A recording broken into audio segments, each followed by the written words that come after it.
week I will be reading some of the comments you guys had on Let's Pretend This Never Happened by Jenny Lawson. I'm still really upset that this book is over. And I will be discussing your comments, so let's see what you little nuggets had to say. Belphegor Prince says, I usually find rambling passages and authors in general to be insufferable, but anytime that Jenny Lawson rambles, I'm usually too busy laughing to notice that she is even doing it. First of all, correct me if I'm wrong, but I believe Belphegor is one of the supposed princes of hell.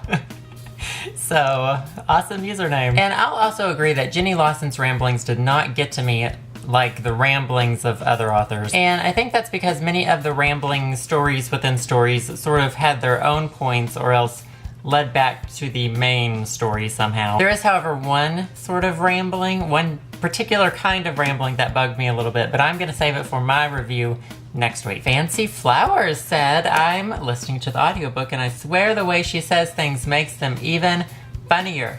And then she says her comedic voice is perfect. I really appreciate when authors read their own audiobooks because they know exactly how they want things said. And I really wish I had listened to Tina Fey's audiobook instead of read the book because I heard from a lot of different people that that really changed the whole book for them.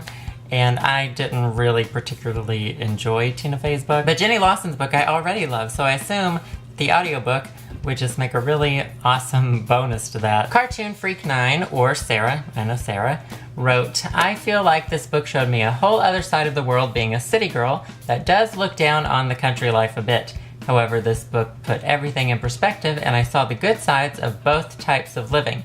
I found Lawson relatable and funny, and that didn't hurt either. I am very happy that you were still able to find it relatable, even though you've grown up or lived in a different setting. Of course, I found it relatable because I am a Southerner and I am a country boy at heart.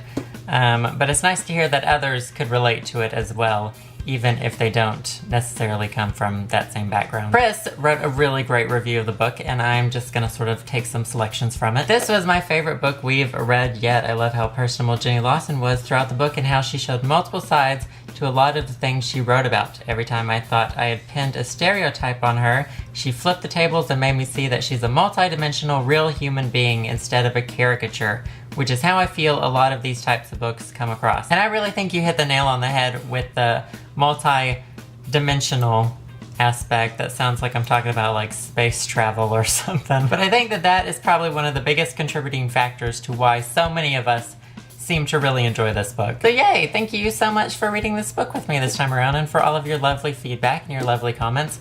Like I said, I will be giving my personal review of Let's Pretend This Never Happened next week. Also, I already have the next book lined up. It is I Was Told There'd Be Cake by Sloane Crosley. But also, continue leaving suggestions for future books in the comments so that I can build up our list even more. And I will see you guys Wednesday.